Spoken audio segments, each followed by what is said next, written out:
Welcome to PTG TV. This is your host, Antonio Hicks, aka Escaping the Matrix. In this episode, I welcome on Andy Martinez with Flat Tire Andy Podcast on the show to talk about some inspirational stuff of things that he's encountered in his life and give you all, my audience, a chance to motivate them to know that, they have a self-worth in themselves is here. Welcome on to the show, Andy. Thank you for the invite, man. No problem. So how are things going with you today? Good. I mean, I'm in sales. I've been doing it for almost 10 years. So today was a little bit longer of a day than normal. It's just short. It's the slow season. So we on slow seasons we move beer around so it doesn't go so it doesn't expire. So today I worked a little what are you bit selling? What happened? No, I was gonna say what do you sell? Like, what are you in sales for? It's beer. Okay. The hot commodity right now is Modelo. So Modelo's on fire out here in California. So It's on fire everywhere. Yeah. So that's mainly what I sell. And then we have like Coors Light and there's some craft beers too, Lagunitas, Ballast Point, New Belgium. I mean, who drinks Coors? I my sister-in-law is a big beer drinker, and I'm just like, who drinks Coors Light and Bud? Like, I don't. To me, that's like the old. What's the cleanest way of saying that without getting? No. It's the people before millennials were born. That's what I see when it comes to Coors Light, Coors Original, Miller Lite. It's pretty much your OG drinkers. You got your newer generations. They drink healthier stuff, White Claw, seltzers, and anything with kombucha in it. But when you see somebody grabbing a Coors Light, a Miller Lite, a Budweiser, Bud Light, is mainly your old school, your OG, someone that could be your mom and dad or my mom and dad, they're the ones that drink it. Yeah, and I was a beer drinker. I used to like I like dark beer. Like, I like the Guinnesses and stuff like that. Guinness, we saw Guinness as well, and right now Guinness is on fire because St. Patrick's Day is tomorrow. Yep. Or today, whatever. Is it today? Well, you post your episodes on Fridays, right? Oh, okay, yeah. So yes, it is. I forgot about that. I forgot about Saint. I don't even typically celebrate St. Patrick's Day. Everyone goes Irish on St. Patrick's Day. Everybody goes Mexican on Cinco de Mayo. Right. And it's all just to get drunk. But I'm like, I can get drunk any other time of the year. I don't need to wait until a holiday to get wasted. And you know what's funny is that everybody criticizes me. My wife makes fun of me all the time. She's like, I have a beer salesman who doesn't drink beer. Like, you've never drank beer before? I know, not that I never drink beer. It's just, it's not my cup of tea. I mean, there's a refrigerator here in my garage. There's some beers in it, but that's only for my guests. Like, if I have a stressful day, I'd rather go on Fortnite and, play with my kid and hear a little, or play Call of Duty and hear some, like, once I hear that random little 10-year-old in the background cursing me out because I beat him, it's made my day. I'm good to go. Oh, so you're that good. I'm not that good. I don't like doing 1v1s. They tear me up. I can't do it. No, my son and I we'll play Fortnite. We're duos or we'll get squads. My brothers will get online and we'll play for a little bit. And like I said, once you hear that the joy, once you hear the opponent curse you out because you beat them, it made my day. And that's better for me than drinking a beer. Like, I really have to have a really jacked up day to touch a beer. You know what I mean? I believe the last time I had a beer was my last birthday. That was back in May. That was almost a year ago.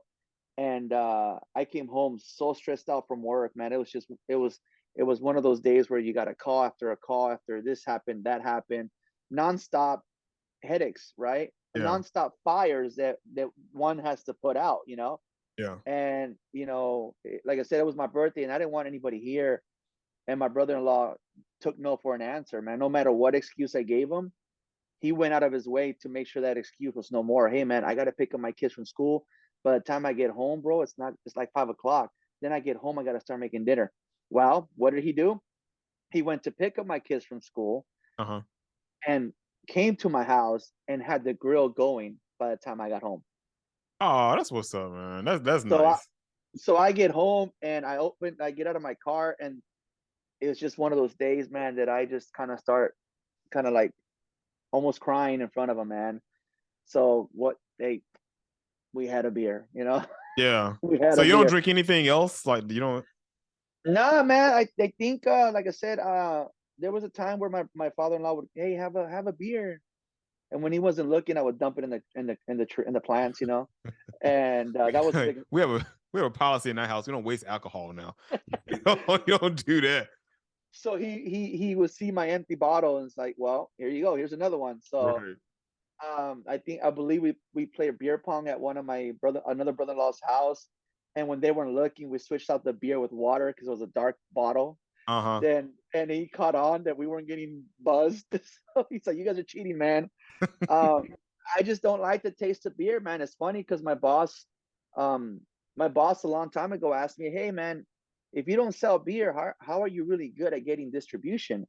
And they give us the tools that we need. Mainly, it's Yeah. all based on facts, you know. And I say, "Hey, well, to me, it tastes like poo, you know." But It I does. got, I got multiple stores that are doing great with it, and they'll take it. You know, it's like Yeah. they give us the tools that we nowadays. It's not the knowledge, it's pretty much facts. Hey, man, check this out, this new drink came out, and I haven't pitched it to you yet because I don't know how it was going to do, and you're more of a mom and pops kind of store. Uh-huh. But dude, the guys down the street is doing so well with them. Look, man, he sold this many cases already. He's like, go ahead, send them. So I try to, like I said, even though I don't drink, man, I'm really good at what I do, I guess. I mean, Uh-huh. I won employee of the year at one point, salesman of the year, and it's just based on facts, man. I don't need to know what it tastes like to be able to sell it. Yeah. So I mean, I mean, I understand. I don't look well. I like the taste of certain. I can't drink it now because I've gotten older and it kind of makes me swell up. But I do have my times where I do like have a craving for it, but I won't do it because I know the after effects of it. right? No, I don't know, man. Like we're obviously gonna get into it, but Yeah. no matter, it's funny because I've been through hell and back in a way, Yeah. and it's funny. I just said that to a friend of mine. I think I mentioned it to you on Wednesday when we spoke. I think I said it, man. I went through hell and back, but drugs or alcohol were never something to go to. When I was 14 years old, I heard that smoking a cigarette releases stress, and back then at 14 years old, yeah, I was stressed the hell out, Uh-huh. and I had a cigarette, man. It was the most disgusting thing ever. That you know, back when I was in college, I had a friend of mine that one day she's a me. She's under Andy. I'll drive you to school. Don't even trip. I'll swing by and pick you up. No problem. Thank you, Liz. And on the way there, man, her and her friends were getting higher than a kite, man. And so I get to my class, pretty much secondhand smoking. Uh-huh. The the stuff is all over me, and it's like I felt embarrassed walking into class. I'm like, dude, this guy just got stoned out of his mind, you know. Yeah. And so that afternoon when class was over, I started walking home, and I didn't have a cell phone back then. This is back in 2000, 2001. And she can't get a hold of me. She can't find me. She's gonna give me a ride home, you know. Yeah. And so she kind of knows the pathway that I would probably take on my way home. So she caught up to me. She found me. She caught up to me, and I said, "Liz, I love you, man. You're a good friend of mine, but I can't take rides with you when you guys are gonna be getting high, and then I show up to class smelling like it. I sorry, that's not my cup of tea." And she respected me that much as a friend that she never smoked weed as if I was present at her house, at my house, in her car. As long as Andy was around, she wouldn't touch it, man. Yeah, that's nice. Yeah. Yeah, she respected that. And like I said, hey, I can't show up to class smelling like weed. I'm sorry. And this is back in 2000, 2001, where it's still kind of like, you shouldn't be doing that, Mister. Right. And you was something using high school too? No, this was back in college, man. Oh, okay. Because I was like, I thought we were the same age. No, no, no. This is back. Well, I'm gonna be 41 this year. I believe you say we're about the same age. Yeah, Yeah. we're in the same age bracket. Yeah, I'm 44. Yeah. Yeah. So no, this was back in college, back in my college days. But yeah, no, man, it's never caught my attention, man. The beer, uh, smoking, cigarettes, nothing, man. So it's funny because I told my wife the other day, I'm like, hey, because I have a couple of little illnesses here and there, and the doctors was like, hey, well, you got to stop eating meat, you got to stop doing this, and like I told my wife and my babe, at least that's all we have to worry about. At least my doctor's not telling me, hey, your kidney's failing because you're smoking or drinking too much. Hey, this is going on in your body because you're smoking and drinking too much. You got to cut back on this. Right. All he's asking me is to cut back on meat, Yeah. not my drinking, not my smoking. You know what I mean? So I told my wife, babe, it's okay. I have a fighting chance.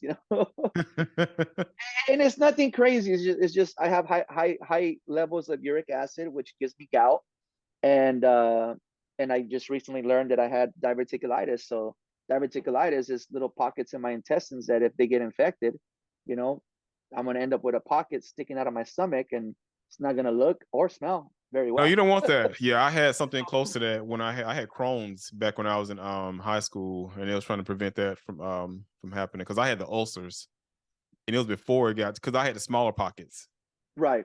and it had led to like ulcers in my I had like 11 ulcers in my colon. So Oh, yeah, I got over that. That's gone. oh I don't wish Crohn's I disease or irritable bowel disease or any of those things on anybody. I don't wish those on anybody. dude, I because of diverticulitis, I ended up getting a colonoscopy. Uh-huh. And even my doctor's like, dude, you're too young to have these diseases right now, buddy.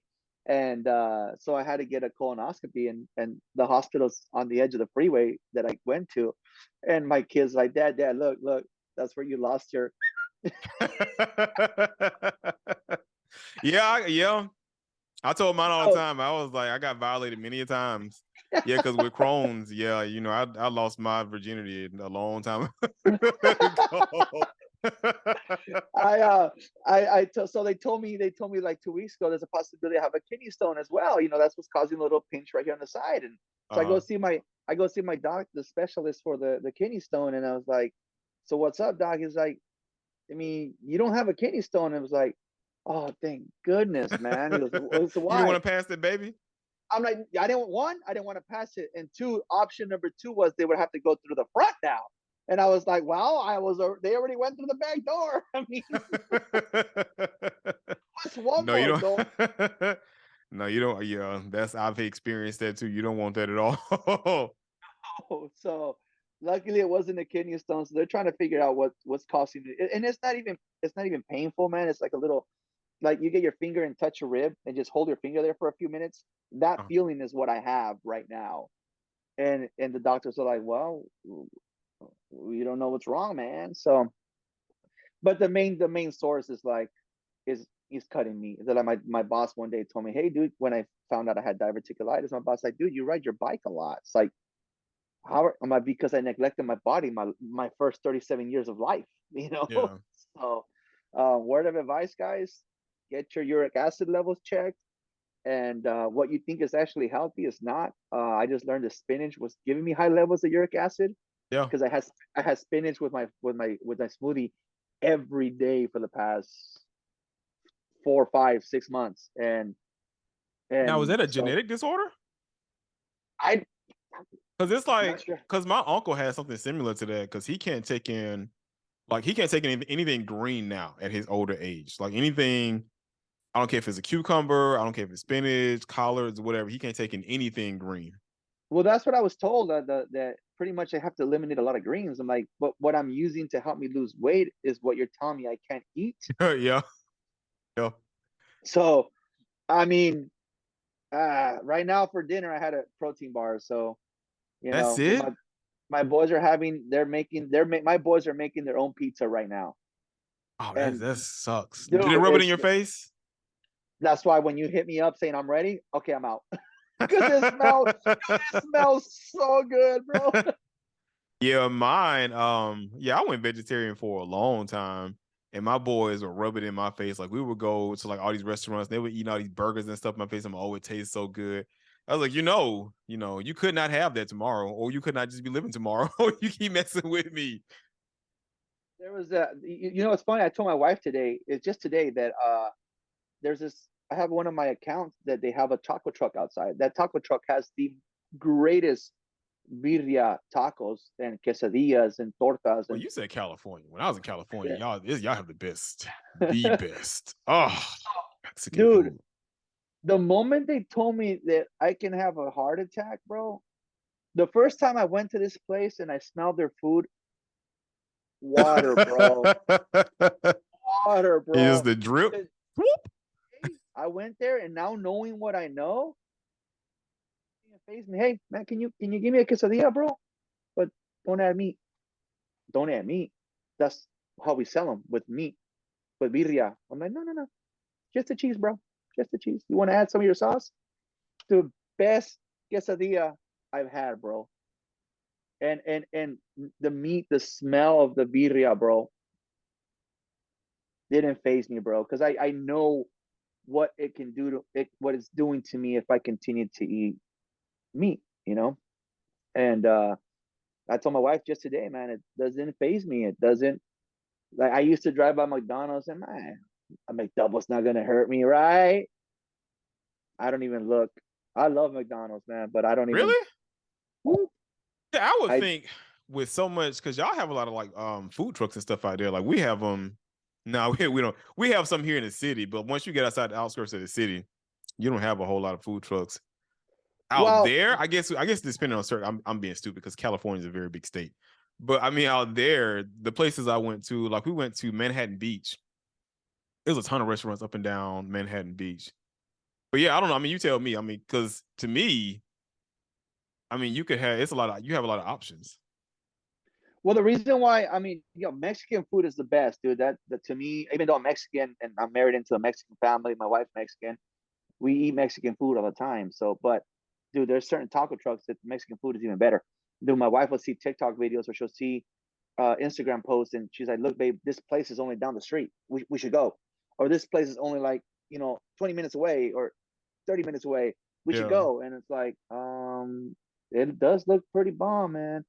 But no, but the reason why I still enjoy McDonald's is because sadly I grew up on that.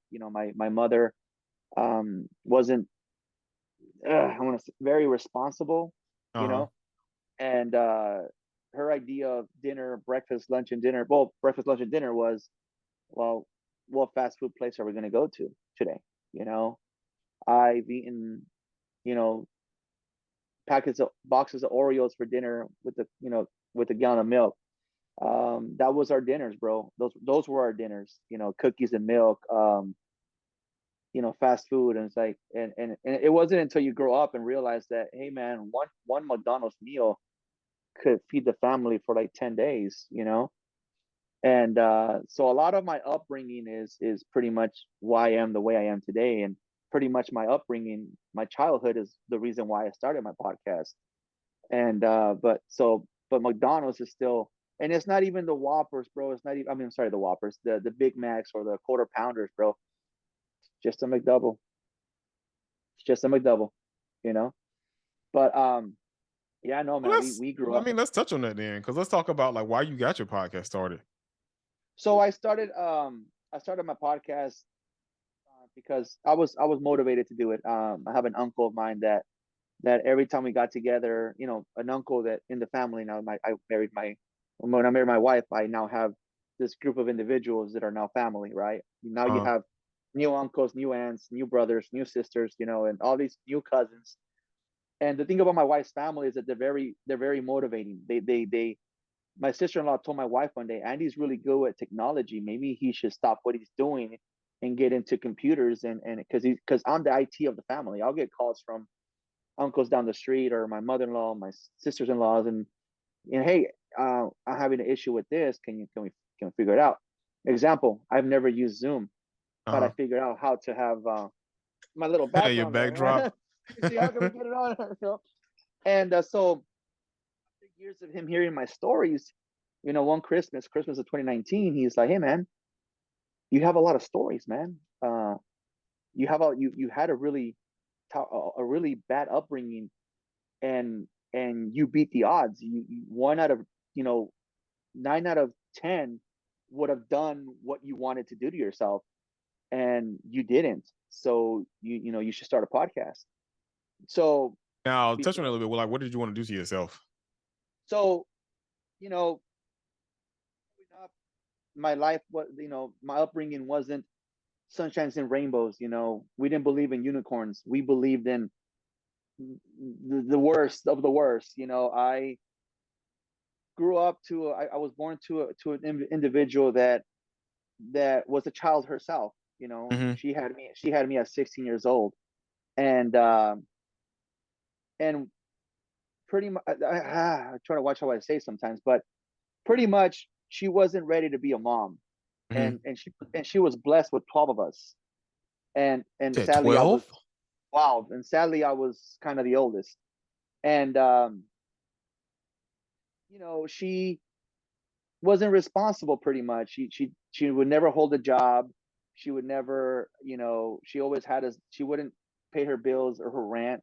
I mean, I think from the moment I was 1 till I was, you know 19, we moved like 50 times, man.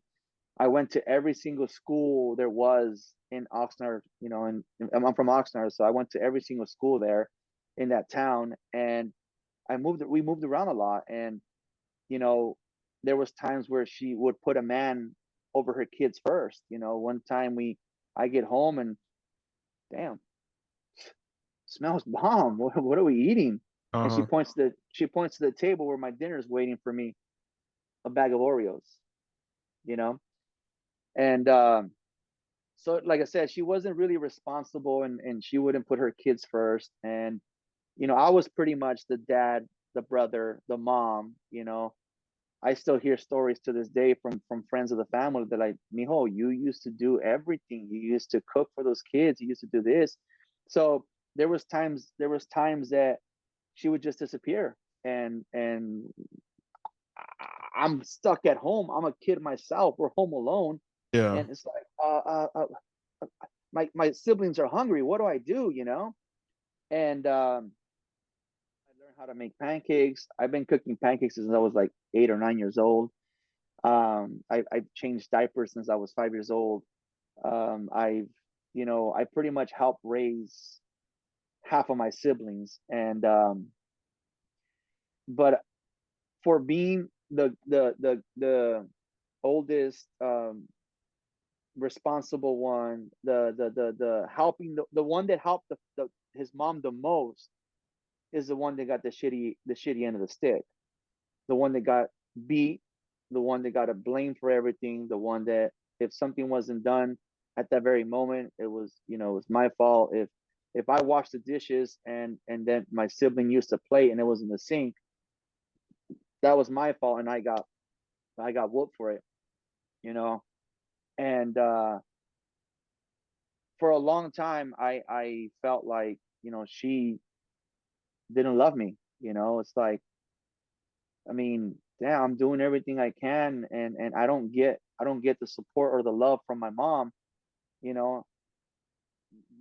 So it was just, like I said, it was just moving around, and school, school, when it came to school, at a certain age, she figured, I'm not gonna send her to school. I remember being in junior high, and I wanted to go to school. And, well, I missed so much school in the sixth grade, fifth, sixth, and seventh grade, that come eighth grade, I'm like, well, I don't even want to go to school. I don't feel comfortable anymore now. But she wouldn't send me to school so I can stay home and babysit the kids, right? And one day the district called her to the office, and they, hey, we need to see you. Come talk to you. They take us to the office. I think I was like 13 years old when I lost all respect for her, because they told her, hey, if your son's not coming to school, we're gonna have to arrest you. There's gonna be some consequences, and jail is one of them. I said, she would come home and she'll see that the dishes were made, or after I just finished washing them, and a kid would use a dish or whatever and get back in the sink. I get the blame for it. The house can be spotless before she got there, and then when she got home, it was a little messy, and I got the blame for it. So that was in my, when I was a kid. And then you know like I said, the school thing, if that's what you heard, the school part, right? Yeah, and you said the Yeah, principal was telling her that she's going to end up having to potentially yeah. go to jail if but she looked around and you said I guess she said she blamed you, but what did she say? She pretty much put the blame on me for not going for not wanting to go to school, when in reality it's like that's when I lost all respect for her, because I was like, you're the one that wants me to stay home. You know what I mean? Right, All this time you grow up believing everything your mom does, you believe everything she says, you know, you pretty much worship this individual. You're supposed to worship this individual. But that day I was like, no, nah, she doesn't send me to school because she wants me to stay home and watch these kids, you know. right. Then she tells us for a long time that my grandmother didn't love us. She didn't want anything to do with us, that she moved to Texas so we can live our own lives and to leave her alone. But 8 years later, this lady shows up to the house, and the first thing she says is like, "Hey, man, I've been looking for you guys for 8 years." And not only did she say that, she showed up with two of my little brothers that she raised since day one, who are now, taller than me. And it's like, when she said that, then it's like, again, there's like, after that, bro, after that, man, the B word would not come, it would not hesitate to come out of my mouth, man. I no longer had not one slight of respect for her. And I was like, 19 years old. I mean, you took us from my grandmother for so many years and stuff like that. So it's like, wow. So after that, things just continue to happen. Like I said, more and more events happen, occur at the house, whatever. And like I said, I mean, just I didn't feel love, man. And so in my 20s, early 20s, so it was a very negative environment. She would cause problems with the neighbors. At one point we told her, don't even talk to the neighbors, because you talk to the neighbors, you'll create a problem, and then all of a sudden you're uncomfortable and you make that as an excuse and we move out. It's like, dude, we got to stop moving, stop talking to the neighbors. And so at one point I take off, I'm done, I'm in my 20s, I early 20s, I think 2004. I get with the chick, and pretty much the first chick to look my way, bro, I'm gone. Gone? I'm gone. And within the first 9 months, this individual cheats on me. You know, but she has a child, and the child was only 4 months old when I got with her. So I fell in love. I Yeah. fell in love with my daughter, and so 9 months in, and she cheats, I stick around. 11 months later, she does it again. A year later, she does it again. But the thing that sucked about that one was that every time she wanted to go and do something, Uh-huh. she'll find a way, and cause us to fight, and boy, end up in jail. You know, I ended up in jail the first time. I was only in there for 5 days. I got slapped in the wrist, and they said, "Hey, man, just don't do that again." Um, and one time again, she cheats on me, and I get mad because she's about to take off, and I know where she's going. And I told her, "Don't take our daughter, man. Just don't. If you're gonna go do I believe you're gonna go do, don't do it with our kid." And she snapped at me. It's like, that's my effing child. So I lost and I did one of these clotheslines, and I clotheslined her, man, and I ended up going to jail. I did 5 months in jail, and I came back, and I'm getting letters from her mom, bro, telling me, "Hey, just stay away from her. Stay away from her. It's not healthy for you. Stay away from her." I get out of jail. Did I listen? No. Right back to this individual. And after that, I mean, again, I think a year later goes by. Well, now she can't cheat for 9 months because now she's pregnant. Now we did what we were supposed to do, and she got pregnant. And but pretty much once that child was born, didn't hesitate. My son was only a few months old when she starts cheating on me again. But this one's different. This one's the one that put me in. This one's the one that put me in my depression mode, with my own brother. Oh, wow. My own brother, bro. And in these times, man, I'm walking the streets, and I'm walking the streets, and the streets are dark, bro. It's like a dark place. Uh-huh. I'm standing on my balcony where we're living at the moment, and I'm just staring down at the spikes on the fence downstairs. You know, how do I hit these? How do I, if I jump off this balcony, will those spikes kill me? You know, at this point, because I was already in jail, I'm taking anger management classes, and I'm taking, and I'm going to these anger management classes on Saturdays, and but I'm not thinking straight, bro. And it's funny because one day the counselor decided to put this movie on. It's in Spanish. It's a Spanish movie. Uh-huh. The movie's called Amores Perros. So pretty much like Amores means love, Perros means dogs.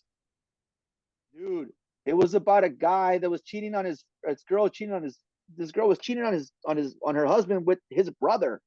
It's like, really, bro? Like Right. this is the movie you're gonna put on? So, I'm just hitting, like I said, I'm just hitting rock bottom, man. It's like I can't go to nobody. I when they say when you're depressed, you don't have anybody. You have someone, and in my case, I didn't even have my own mother, man. I remember one day in tears asking her, I'm crying, bro. I'm in my early 20s and I'm crying and I'm asking her, what did I do to you as a child for you to hate me so much? I got no response, you know?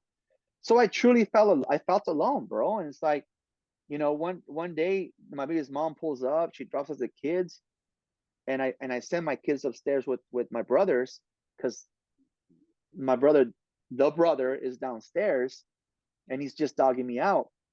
So I wait for my kids to be out of the picture, out of this, the view, and I ask him, "What's up, man? You're mad because your girl didn't say hi to you?" Because all she did was drop off the kids, bro. This is when I found out for sure they were, Uh-huh. because dude, we started throwing it down, bro. We started throwing it down, and in the time that we're boxing it out, bro, she pulls up, like she dropped off the kids, took off, made a U-turn around the block, came back, and was gonna pick him up. But what she saw was her baby's dad and homeboy throwing blows, that she gets in between us. He grabs a pipe and swings it at me, dude, and she blocks me, bro. But my arm went, and he hit my arm, and my arm hurt for like 3 months, bro. But he didn't break anything. But yeah, man, I after that, it was just like I said, just kept on going more and more down, that I would walk a lot. And one day I was walking down this road, Main Street. It's one of the main streets is in Oxnard, is Rose and Fifth Street. And I was walking, let's say, north on Rose, and there came the train, bro. There came the train, and I start walking towards it, man. I nothing is stopping me. Like, I have my ears, music in my ears, and I'm listening to Linkin Park. Linkin Park was a big part of my life. And I'm just walking to this train tracks, man. Just you know, as I'm a few feet away from the train tracks, bro, something tugged me back. And I turned around, there was nothing there. I looked up in the sky and I said, I believe. Okay, I believe. This is back in 2008, man. So, Mm-hmm. you know, I'm still kind of like, that same day, she tells me that she's pregnant. And my first response was like, well, who's the father? You know?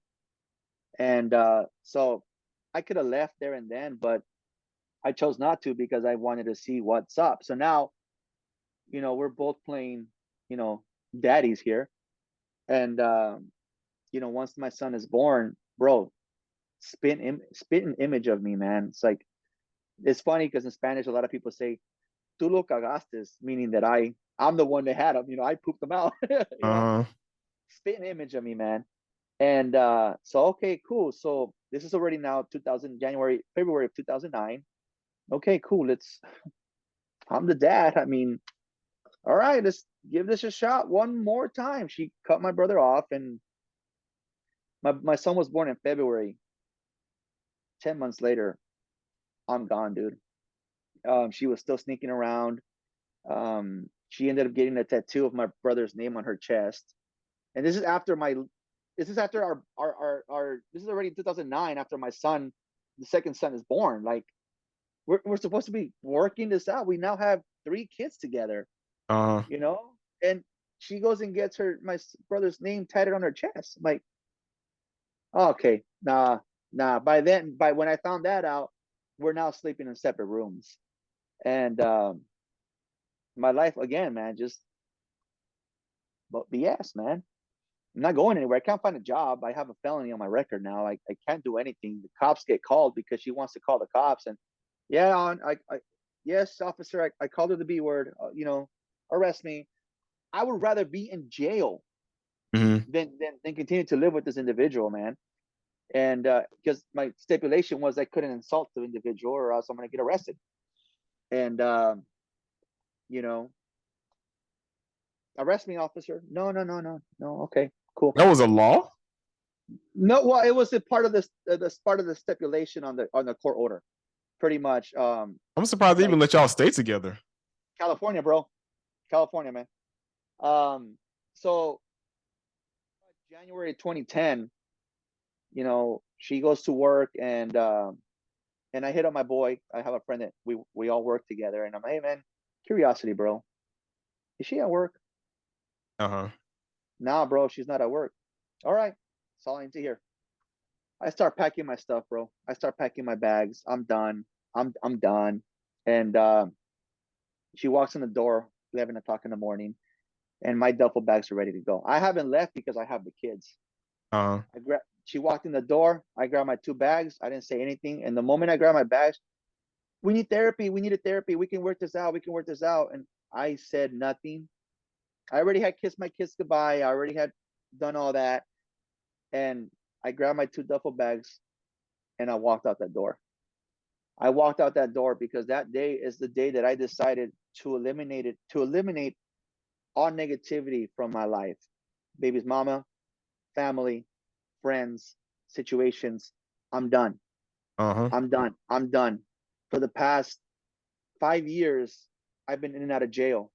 For the past 5 years, I've been cheated on. 6 years. For the past, my whole life, I can't even go to my mother, especially now that I found out. Well, I found out that my mother was covering for them. She knew what they were doing, bro. So, like I said, I felt truly alone. So in 2010, I decided to eliminate all negativity, like I said, and it was a crazy battle with her, with the children and visiting the kids and stuff like that. But I had to. I can no longer be there for my kids if I go hurt myself or in jail. Yeah. And so I start getting visitations with my kids once in a while. We get custody of the kids. I get visitations and stuff like that. And this one was the eye opener, bro. I take my son over to we go to the store. We Uh-huh. go to the store. We go to the store, and my son's like 3 years old. He's 15 now, and he tells me, Dad, can can I get a pack of gum? We're at the register at the store, and I said, No, mijo, I can't afford it. Pack of gum 13 years ago was what, 75 cents. Uh-huh. And I told my son that I couldn't afford it. That was the day that opened my eyes as an individual. Like I said, I already eliminated negativity. I already eliminated people out of my life. I already, decided to rather pretty much eliminate this lifestyle. Karma has already beat me up left and right for the past 10 years.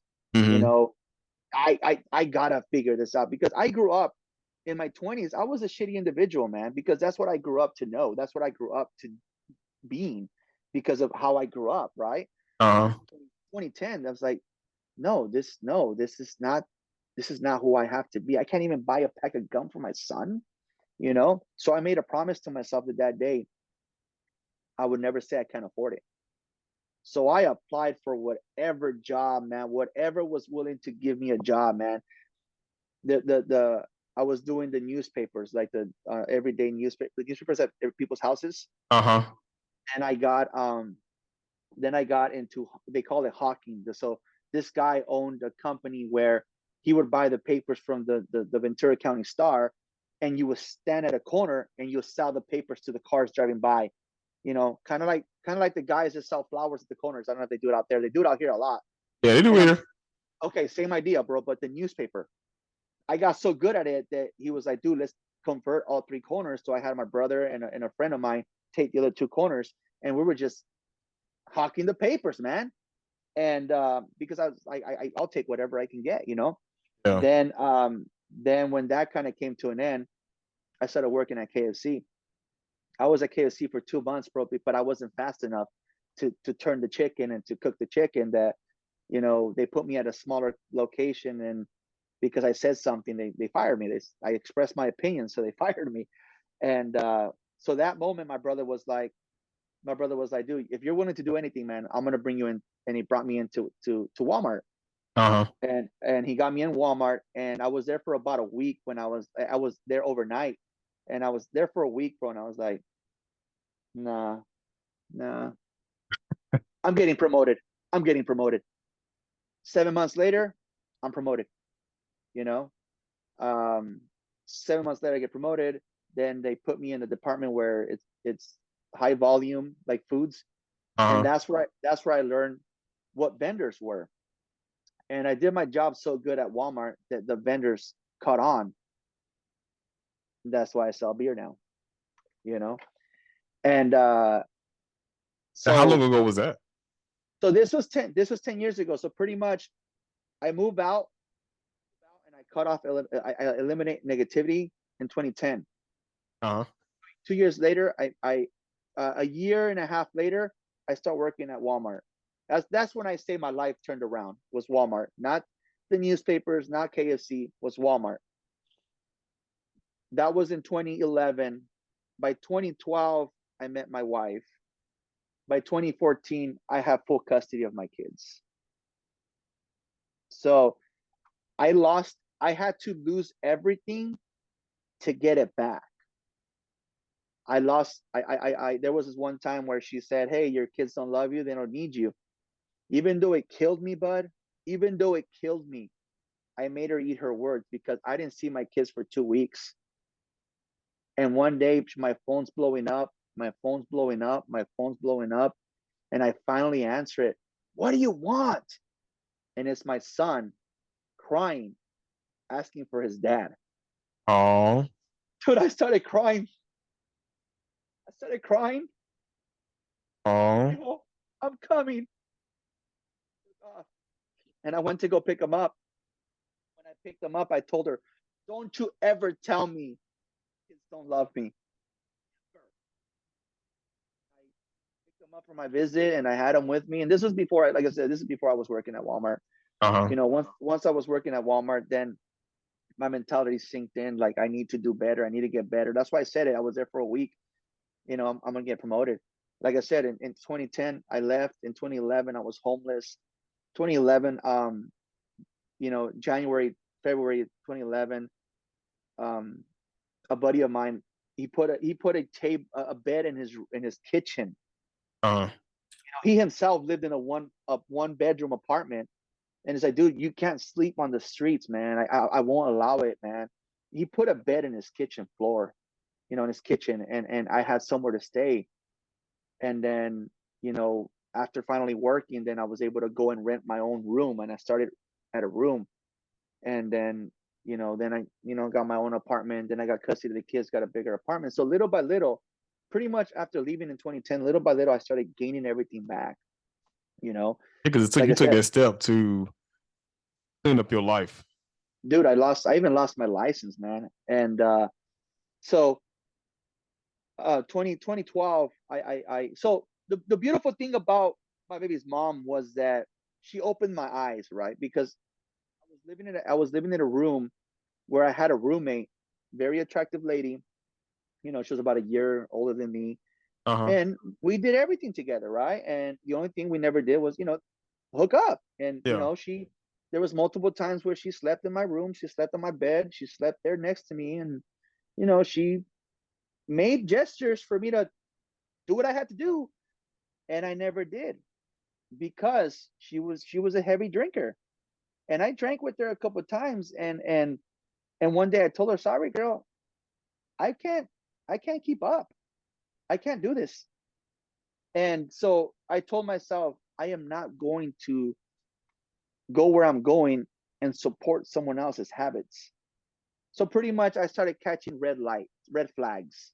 You know, my baby's mom taught me to look for these red flags. I hook up. I start dating this individual, and I noticed that, you know, she likes to spend more time with me than her kids. Right? That's not okay. That's not okay in No. my book. Yeah. Then her mom asked her one day for the rent money, and sorry, mom, I can't. I don't have it. Curiosity, how much do you owe your mom for monthly rent? And she's like, only $200. Irresponsibility, bro. Strike two. Then one day I caught her going through my phone, and I'm like, hey, ¿qué pasa? What's going on? Did you find what you were looking for? Did you find what you were looking for? No, because it wasn't there. Because it doesn't exist, right? Okay. Strike three. What? Strike three. I lived with an individual for 6 years that put me through hell because she had horrible insecurity issues. I'm not going through that again. So then it's funny because I meet my wife at Walmart and she freaking hates me, bro. She hates me. I'm just a cocky, arrogant SOB, and she can't stand me, man. But then she gets to know me and I get to know her. Uh. And one day I tell her, hey, I'm gonna take you live by the beach. I'm gonna take my kids fishing, and I have my kids for the weekend, and I'm gonna take them fishing if you want to join us. Dude, she said the way I interacted with my kids, she saw a different individual. She didn't see that prick from Walmart. She saw a father. She saw a loving man that, loved his kids. And we started dating, and I noticed that I never caught red flags from her, man. And my kids loved her. Within a month or two of us being together, they're like, can we call you mom? And they were little, man. They were 3 and 4, 5, Layla was like, I believe Layla was 7. And can we call you mom? And the reason why I got custody of the kids was because I saw that their upbringing was pretty much being as similar as my upbringing. Right. So Yeah. I nipped that shit in the ass. And so, like I said, in 2014, I ended up getting full custody of the kids. And then again, just little by little. Now I'm no longer walking. I got a bike. I'm no longer on a bike. I got my little car. I'm no longer in my little car. Now I have a car from the Honda dealership, to now having my 22 Camry in the driveway, just little by little, just getting everything back. So all these stories that I would tell my uncle, like, damn, you know, you have stories. Yeah. Why don't you share your stories on a podcast? A guy in 2007 wanted to write a book about me. Why not? Like, why not share my stories? So I share my stories in the podcast. And when I felt like I ran out of stories, then that's when I decided, wait a minute, other people are going through this as well. I'm sure of it. Yeah. So I started promoting my podcast on TikTok, and I started getting guests, because I went through friends, family. Like I always joke around. I always say, man, I ran out of friends, so I had to go on TikTok. And I started bringing friends. I started making friends on TikTok, like Marlena's one of them, to come on and share their stories. I've had people come on, talk about their drug addiction and how it ruined their marriage, Uh. relationship, how it ruined a relationship with this kid, and going to prison. This guy actually went to prison, came back, and sadly, this guy I met in jail. My best friend lives out here in Whittier, and I met him in jail. So these two guys were bunkies. So my buddy Ernie, like I said, he ended up going to prison, and then finally just done. He was done. He's like, I lost my kids already in teenager kid. She's already in her teenage years.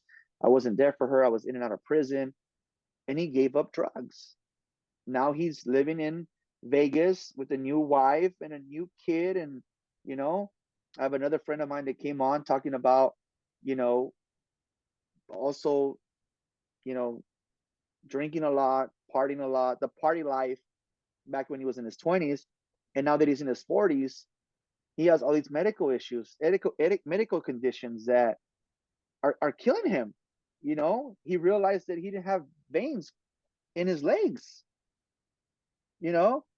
So that's, like I said, that's why I say, that's why I say on my podcast, ride with me, because it's like we're going on a ride and we're just kind of having like that carpool karaoke kind of conversation, you know? Right.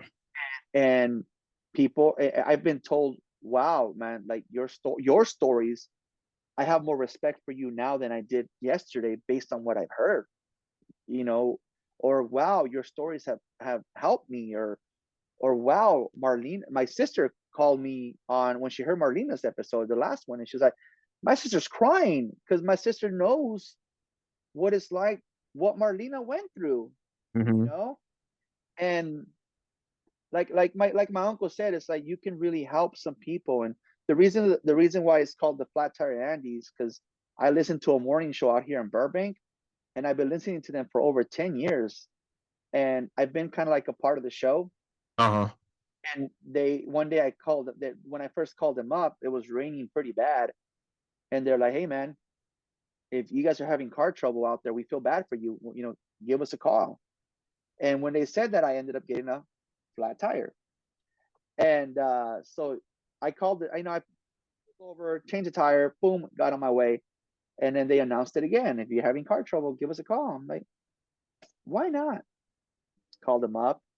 Hey man, when you guys said that, I got a flat tire. What? Yeah, they jinxed you. Yeah. So they're like, oh man, Kevin jinxed you. Kevin jinxed you, man. Oh, I feel.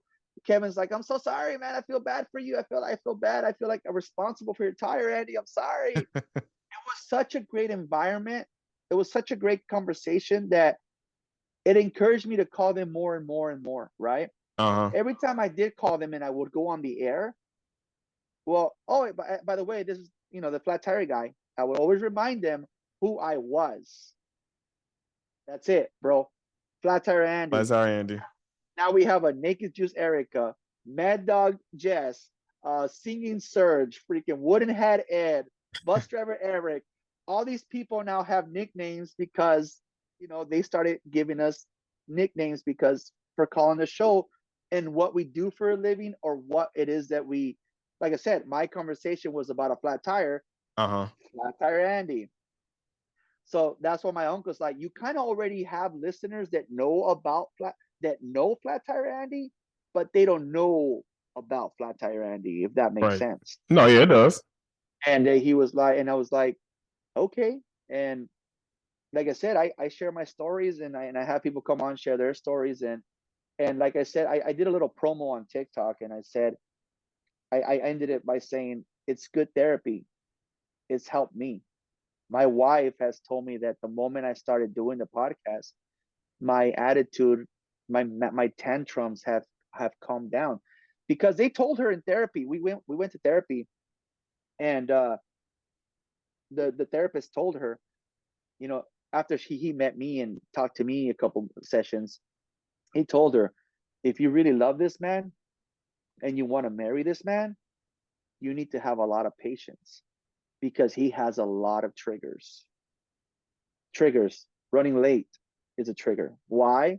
Because my mom was always late.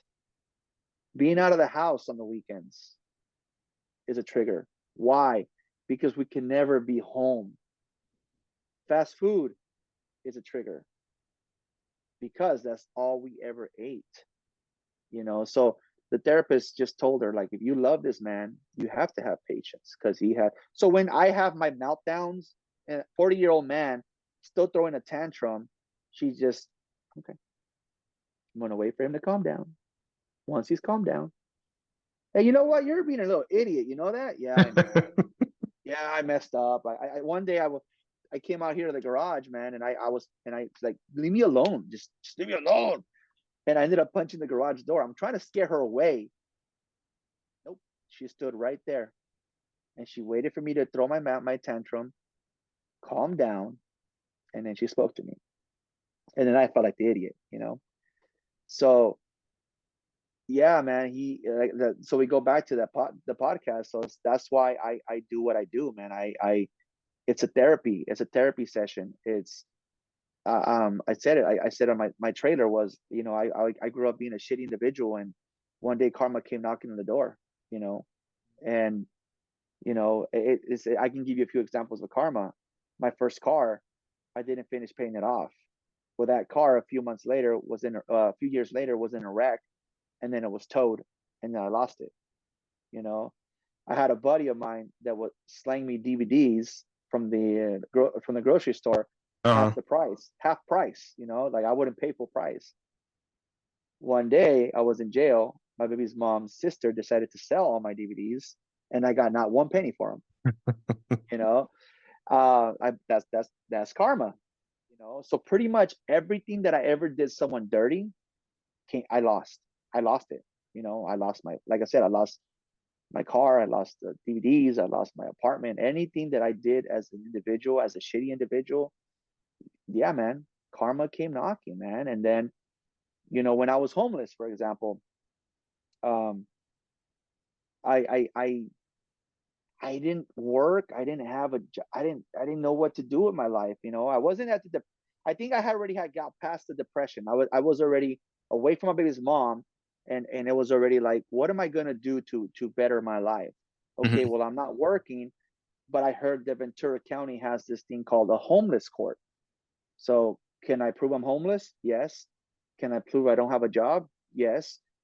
Can I prove whatever other thing they proved? Yes. Okay, Mr. Martinez, how can we help you? Well, I'm homeless. I don't have a job, but I don't have my license. So I can't get a job without my license, and I can't do this without my license. I really need my license. They're like, okay, Mr. Martinez, so you're gonna have to, and they did the math and everything. I had a couple of tickets. Mr. Martinez, go do this many hours of community service, and we'll put them towards your bill. Okay. So I started working I started helping the rescue mission, thrift store. Uh-huh. Clock in at 5 in the morning, finish by 3 in the afternoon, and I would continue doing it. Dude, you can go home. The manager's like, you can go home. I know, but I haven't worked in like 2 years, bro. I'm loving this right now, man. So, but we're not even paying you. This is when my mentality changed, bro. I'm like, oh yeah, you are. I'm getting $10 an hour. Yeah. It's going towards my ticket. I'm getting paid. Oh, all right. You know, the Andy from, you know, before 2010 would have been like, you're right. I'm not getting paid. F you, you know? Right. No. Andy from 2010 and up was like, no, I am getting paid. So after I finished my community service, I went back to court, and the judge was like, and this is where good karma came in. The judge is like, Mr. Martinez, we're reviewing your case, and we've noticed that you worked 80 hours more than you were supposed to. I know. I enjoyed it. I wasn't working. I didn't really have a job, so I enjoyed it. The only reason why it's only 80 hours was because they kicked me out. They told me I had to leave. They had to make room for other people that needed it. Mr. Martinez, because of people like you is the reason why we have programs like this open. So not only did it cover 2 tickets that I had a third ticket that wasn't going to be covered. Dude, she's the judge. She can do whatever she wants. Yeah. She cleared all 3 tickets, and she wiped them from my record. Oh, that's what's up. That was nice. She wiped them from my record, man. And like I said, it felt so good, man. Just to, like I said, I was working, man. I was making $10 an hour by, you know, paying off my tickets, and then ever since then, man, it just everything just, like I said, just started falling into place. And like I said, my wife, not only is she helping me raise my boys, she's raising me too, bro, because she is molding me into the person that I need to be. You know, yeah, I have my meltdowns, but she's also has, you know, no, you know, you don't do that, you know. That's not what you do, you know. And do And y'all have she's any helped kids me. together? We don't. That's a different story, but I'm not gonna give the medical her medical reasons on here. Okay, no, that's fine. No, I'm just making a joke. But no, we don't. But she it's like these are her kids, bro. That they're in the store together, and it's like, you know, people come up to them, is like, oh man, mijo, you look just like your mom. They're not even related, you know. And but no, man, she my wife fell from heaven, bro, and she landed on my lap. And Yeah, we bicker here and there, but she really truly is a good individual, man. And she is, I mean, like I said, bro, she molded me into the person that I needed to be, and I'm a better person because of her. You know, I barely discovered who I was in 2010. By then, I was already pushing 30. You know, Right. I've only been an adult for the past 13 years, bro. You know, and I'm 40, and I've only been an adult for 13 years. You know, I I like I said, man, I've been through hell and back, and there's nothing that someone can do that can really piss me off. I make a joke because the Cowboys are doing horrible. They lost to the 49ers. And hey, man, aren't you pissed? I'm Cowboys like, all doing horrible. I'm like, first of all, I've been dealing with the Cowboys for the past 27 years. You know, Right. what's one more year? Right. Plus, my baby's mom put me through worse. That this is nothing. You know, I can drive out and somebody come up to me and just clock me in the face for no reason. My mentality is, I've been through worse. You know. Now, have you thought about seeking like therapy? Well, I did have therapy. I did go to therapy. So back in 2013, I'm gonna say August to October of 2013. So August of 2013, this company hired me, Uh-huh. dude, and my paychecks doubled. You know, my paychecks doubled, and my wife, like, she's seeing that the struggles that I'm going through with my kids. I'm only seeing them on the weekends. Uh-huh. Because before it was Walmart, after work, I pick up my kids. You know, Yeah. I have them for like 3 hours a day. But now I'm working for a company that has crazy hours. Yeah. So my schedule changes with the court custody, and now I only have them on the weekends. So my wife would see, her husband happy on Friday, heaven on Saturday, sad on Sunday, killing myself and in pain, hurting because by Wednesday, because I didn't have my kids. Yeah. You know. Then one day, my son, he was again 3 years old, 3 4 years old. No, by then he was probably five, kindergarten, 5. And I go pick him up, and he comes. We're both in tears. We're both crying, dude. And my wife's like, "What's wrong? What happened? What's going on?" And both of us are crying, bro. I'm holding my son in my arms, and we're crying. So what's wrong? And my son said, "My mom doesn't love me." You have somebody who grew up his whole life saying the same thing about his own mother. Yeah. Now you have your son saying the same thing. Flashbacks, bro. Yeah. I took the kids home that weekend, and my wife said, "Bullshit, Andy. Excuse if I cussed. BS, man. No, you We need to curse. get we need to get full custody of these kids, and we need to do it now." So, she looked up some lawyers in Ventura, and she found the one, man. And the lady, so I typed up my statement, and I emailed her, "Okay, your appointment is this day."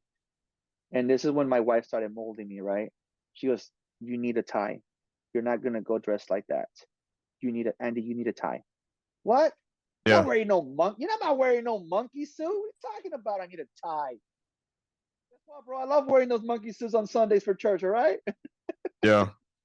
So, I'm okay, all right, I'll get a monkey suit and shirt, tie, everything. I'm on YouTube. How do you do a tie? Bro, I'm pushing 40, man. I don't even know how to. Yeah. Oh, no shit, I got it. You know, I go and meet this lawyer, and my lawyer's like, "So what is it that did I read your email wrong? I think I read your email wrong. Your baby's mom married who?" "Well, she married my brother." So pretty much in 2007, 2008, 2009, they're still kind of like, messing around, right? Yeah. In 2013, they bump into each other and they get married again. They get married. Now they're married. My concern is she married the most violent and alcoholic of all of us. I don't want this around my kids.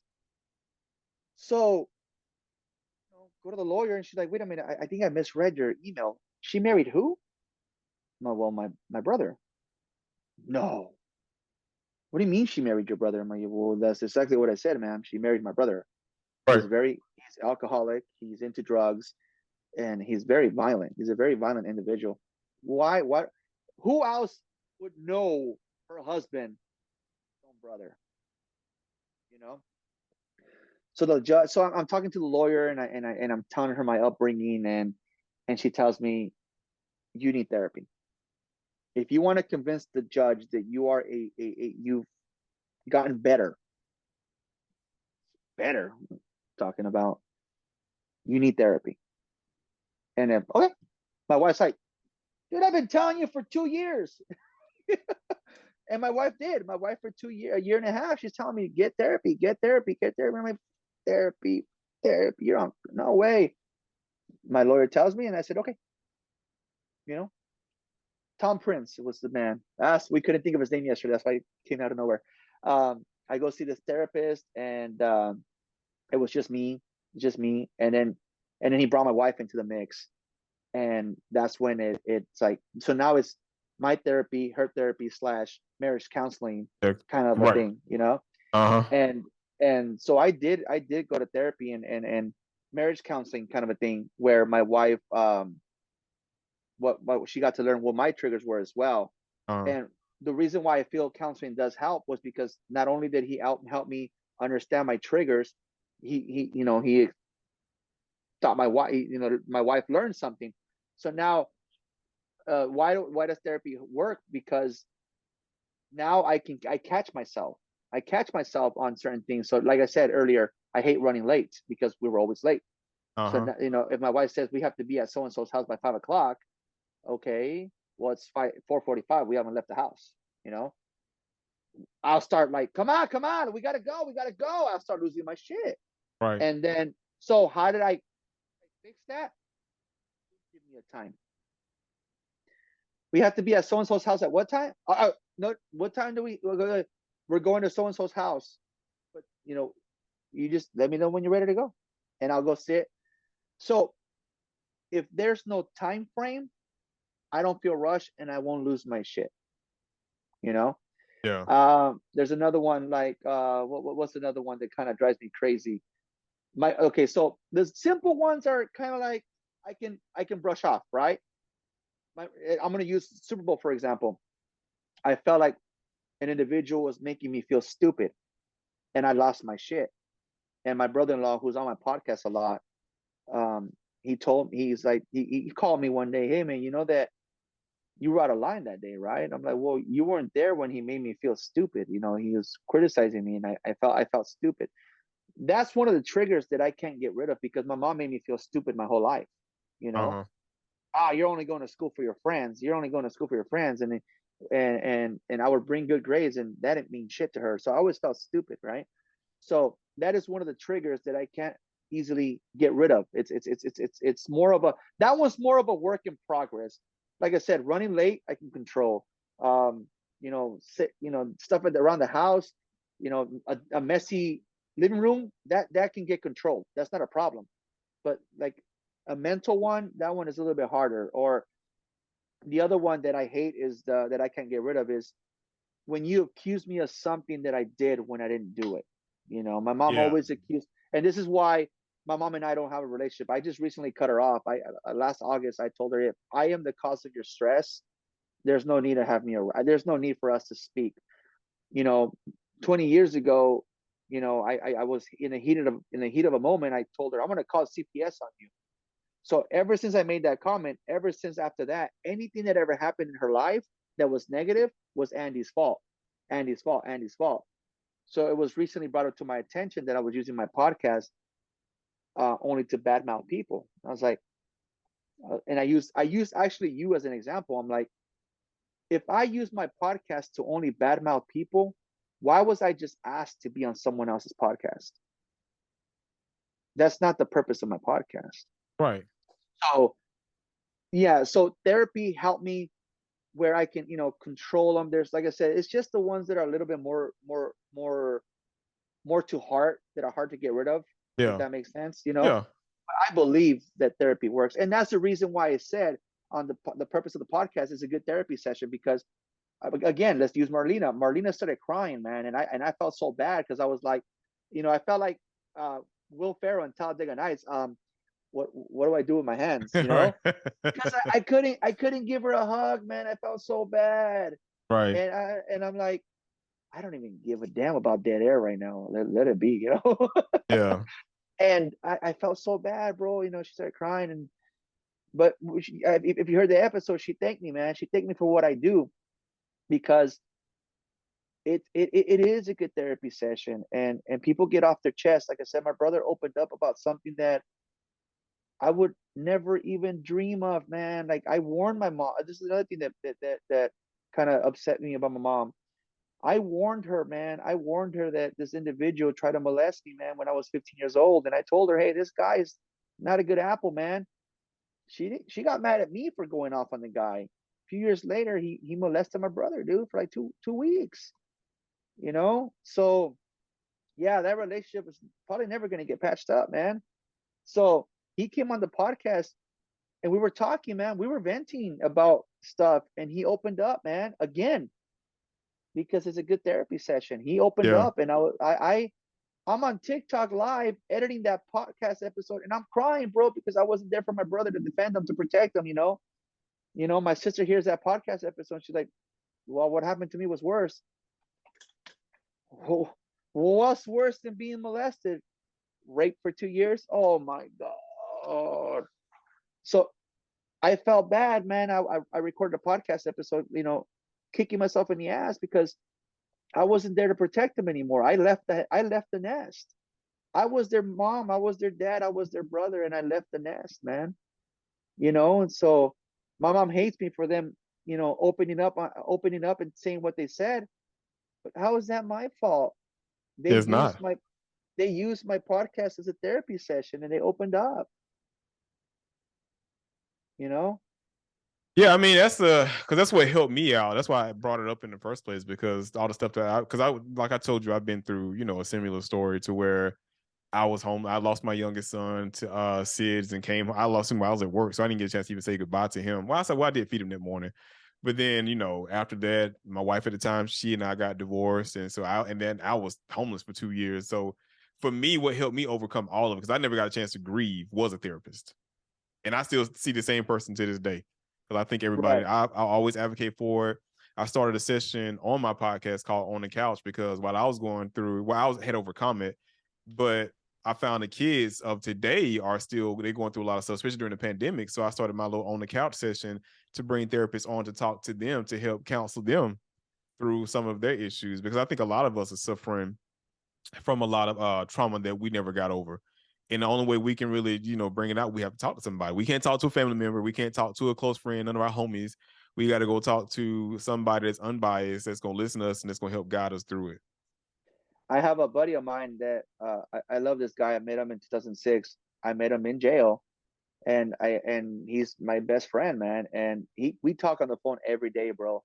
And there's days that we'll have heart to heart conversations where I'm like, dude, where's this guy on the podcast, man? When I have you on the podcast, you get all shy and embarrassed and don't even say anything. This is what I'm gonna do. One day I'm gonna be off the clock. I'm not even gonna go to work, man. You're gonna call me, and my stuff's gonna be set up to the phone, and you won't even know that I'm recording a podcast, dude. But no, man, I felt I don't know, man. I don't know if I have that face, because all I ask is, how was your day? How are you doing? Yeah. And they'll start venting like there's no tomorrow, bro. And like this lady, who I hardly ever spoke to, and I've seen her for the past 4 years at an account. One day I said, "Hey, cómo estás? How you doing?" Bro, she told me how she had cancer, and I was like, "Oh, she lost her friendships and stuff." I'm like, I just said, "How you doing?" She has that. I guess I have that face, man. You got That a good people, heart. yeah, They people, do it to me too. You have a good heart. yeah. Some So stuff happened around my son. My son's witnessed it when somebody was coming talking to me, telling me their life story. I'm just like, I'm like you. I'm like, Said, hey, how you doing? How are things going? Yeah, so I mean, like I said, man, I've been through hell and back, and there's nothing that can I know I get up. I can't say I don't get upset. I do get upset. I still get Yeah, upset at certain things. human. I'm still human, exactly. Yeah, And but I do feel that I'm a much better man than I was in my 20s.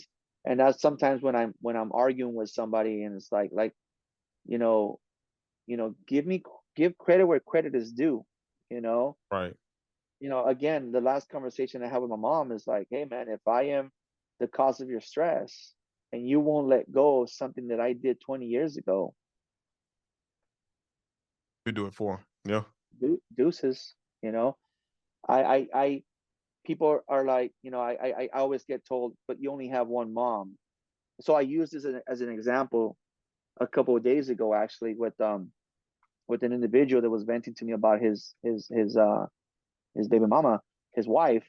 uh-huh. And he said she shouldn't be around her mom. Her mom is toxic and this and that and blah blah blah blah blah. I'm like, let me stop you there, bro. Let me stop you there, because you continue to tell me that I only have one mom. Why doesn't that rule apply to her? Well, Right. because she's this, the mom is this, and the mom is that, and blah blah blah blah blah. You're pretty much explaining you're pretty much describing my mom, bro. The only difference is my mom's not an alcoholic. So do you still believe that I only have one mom?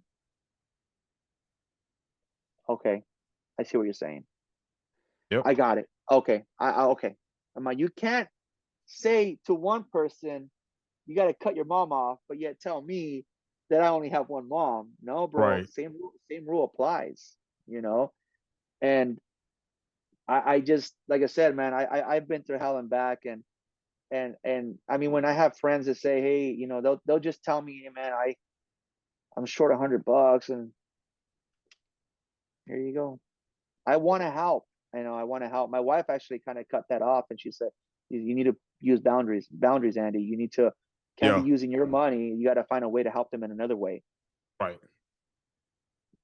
Right there, right there. Well, I want to thank you again, man, for coming on and telling your story and for doing what you're doing. I know a lot of people feel closed. They don't want to tell anybody about the stuff that's happening in their life because they feel like they'd be embarrassed about it. But I'm like, if you do that, you're not being a blessing to other people because you're able to overcome it, and you might be a blessing to help them to see something in you to inspire them to overcome the same situation. And again, man, like my uncle said, is like you have a lot of stories that can probably help people.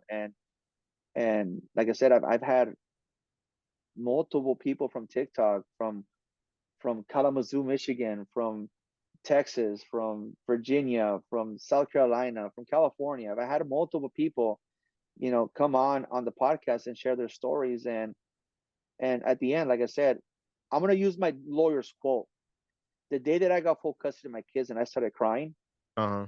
she hugged me. She told me, "This is what I do. What I do." The episode where Marlena started crying, this is what I do. What I do. This is why I do what I do. She got something off her chest that maybe she talked about in the past, Yeah. but she never really talked about, Never released it. Right. and she released it. And like my buddy Roger, I love this guy. I'm telling you, this guy I met in jail, and he's my daughter's Nino, bro. He met my daughter. He's like, I'm baptizing her, and he did. He's my daughter's Nino. We first started the podcast. He thought it was going to go in a different direction, and I'm like, nah. So he was like, "What are you, Joe Dirt?" And he kind of mocked it. So I cut him off. He was like, didn't talk to me for a little while. He was annoyed. He was mad. And like, this is not for fame and popularity, bro. This is for therapy sessions. Yeah. And 2 years later, he came around and he's like, I see what you're doing, man. I get it now. So, hey, man, to your Tell people listeners, how they can anyone, find your podcast. so it's called the Flat Tire Andy's Ride With Me podcast. And like I said, it's kind of like the carpool karaoke. We're riding together and having a conversation. They can find it on Spotify, Apple, iHeartRadio, um, uh, Podbean. I don't know if it's on Pandora, but I know it's on like Castbox, but the main ones are obviously Spotify, iHeartRadio, and I put it on YouTube. I don't film my Uh-huh. podcast. This is the first time a podcaster is going to see my face, or listeners. I'm like, damn, this guy's kind of ugly. Now And you good looking dude. thank you. And um, mainly on like I said, I promoted on my TikTok page, and like I say, man, anyone's welcome, dude. Anyone's welcome to come on and share their stories, and because you never know, one of your stories can help someone. You may not think it is, but it will. And here's the funny thing for all of you out there listening. I don't even get paid. I've not made one penny on my Right. podcast. I've spent over $1,000 on equipment, Yep. and I'm not getting paid because the purpose is not about making money. The purpose is to share awareness, therapy. Therapy, do I believe in therapy? 100%. Because I think if it wasn't for therapy, my wife wouldn't tolerated my shit and she would have been deuces. Yep. Thank you again, man. I really appreciate that. Like I said, I love the story, kind of similar to mine. I'm glad to see somebody else was able to overcome it, and we didn't check out like people thought we should have. So, 9 out of 10 people would have jumped in front of that train. do you want to leave everybody with a final thought, something positive? Because you've been giving thoughts all night. Thought, the one that I use all the time is for new parents. Okay. Like I said, bro, the last time I went to jail, I missed my kids so much that I said never again. You know, my kids saved my life. They truly did. And they know it. They know it. So if you're going through a hard time and you feel like jumping in front of the train, look at your kids, man. Do you not love them enough to do what you're about to do? Because they love you, bro. And at the end of the day, it doesn't matter how many adults in your life you have. Their love don't mean crap. Once I had my kids, bro, and I'm no offense, but once I had my kids, I didn't need my baby's mom's love anymore. Right. Because my love for the kids was stronger, way stronger than it was for her. Right. And my kids saved my life, man. So you have little ones out there, little mini versions of you that effing love you like there's no tomorrow.